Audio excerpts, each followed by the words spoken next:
नाज़रीन अस्सलाम वालेकुम। हज़रत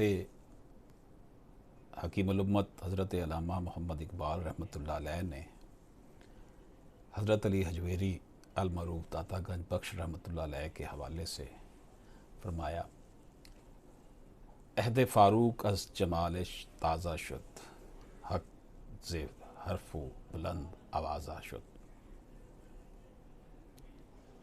हकीमुल उम्मत फरमाते हैं कि हज़रत अली हजवेरी रहमतुल्लाह अलैह के जमाल से हज़रत उमर फ़ारूक रज़ियल्लाहु ताला अन्हो के दौर की याद ताज़ा हो गई है। इनकी तबलीग से दीन आम हुआ।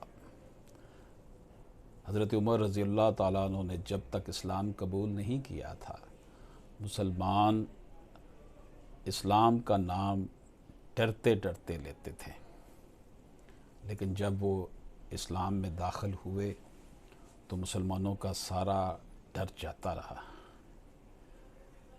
यही कुछ ऐसी ही कैफियत इस बड़े सगीर पाक व हिंद की थी कि यहाँ पर हज़रत अली हजवेरी रहमतुल्लाह अलैह के आने से इस्लाम बहुत तेज़ी से फैला। इसीलिए हज़रत इकबाल कह उठे कि अहद फ़ारूक अस जमालिश ताज़ा शुद, कि हज़रत अली हजवेरी के जमाल से, इनके जमाल से उमर फ़ारूक रज़ियल्लाहु ताला अन्हु के दौर की याद ताज़ा हो गई है। तो यूँ औलिया इकराम का बड़े सगीर पाक व हिंद में इस्लाम की इशाअत में बहुत बड़ा किरदार है। इजाज़त दीजिए। अल्लाह हाफ़िज़।